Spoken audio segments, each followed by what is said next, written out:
Prince Harry is now in a position, he's been granted permission to have the High Court, or at least to take his case to the Court of Appeal against the judge's ruling that he's not entitled to enhanced taxpayer-funded security when he's in the UK. It's not only that, of course. He offered to pay for that enhanced security and was told you can't pay for it either. And that's probably the issue. And Harry's detractors will say Harry wants all the things that go with royalty, but none of the responsibilities. In fact, he was quite happy to have the responsibilities. Indeed, while his father has been ill, he offered to help out, and that was rejected. I think there's a point where the royal family and the Home Office need to come forward and need to stretch out some sort of hand of peace, because this fracas, this nastiness, is being perpetuated by the stubbornness on the part of the British authorities, as well as by the petulance, perhaps, of Prince Harry. Sir Peter Lane, the original judge, rejected the case completely and said that the committee's approach was procedurally sound. And Harry's legal team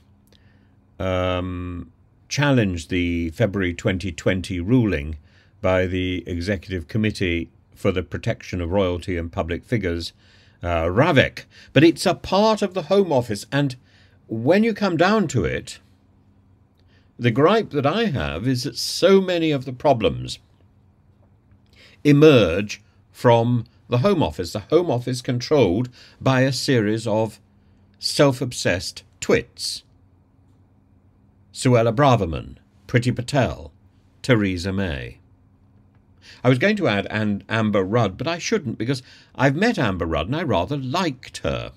And Amber Rudd, if you recall, was the person who, although she took rather sort of firm image, she was the person who fell foul of the Windrush scandal, although it wasn't her responsibility at all. She took the hit for her boss, Theresa May, when all that came out while Theresa May was Prime Minister. I think that shows a certain amount of backbone and a certain amount of honour, which hasn't been evident from any of the others. This is a dishonourable ministry which is keeping people in limbo in hotels from hell, rather than do its proper work. This is a ministry which is being controlled by a series of very, very wayward individuals who have tried to bully their way, in one case absolutely literally, through the system, and have encouraged the civil servants who work for them to do practically nothing. If anybody tries to get a visa, if anybody tries to get their passport, nothing happens. You can't rely on stuff coming from the Home Office.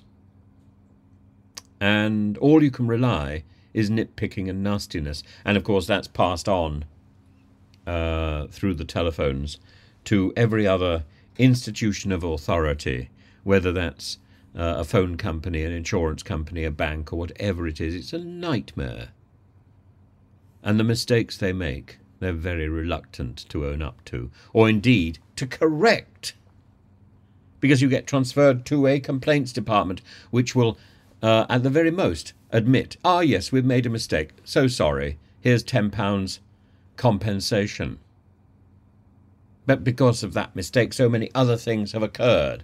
So many other things have been put into action because of that mistake by the authorities, by the bureaucrats, by the stupid individuals. And I keep coming back to the thing that Prince Harry is a prince of the royal blood, and there are responsibilities that go with that.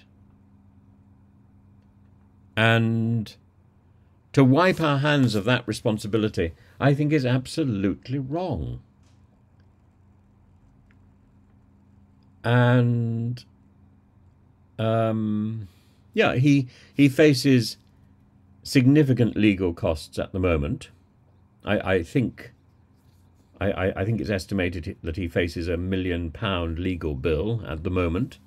But that could change in the Court of Appeal, and he may well be able to change the outcome.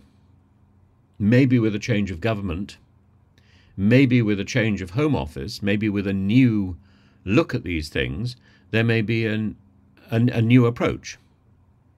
Maybe even the Home Office can think of an appropriate job that Prince Harry can fulfill, because having an estranged part of the royal family that doesn't quite represent the monarchy and doesn't quite represent itself isn't good for our country and isn't good for the firm.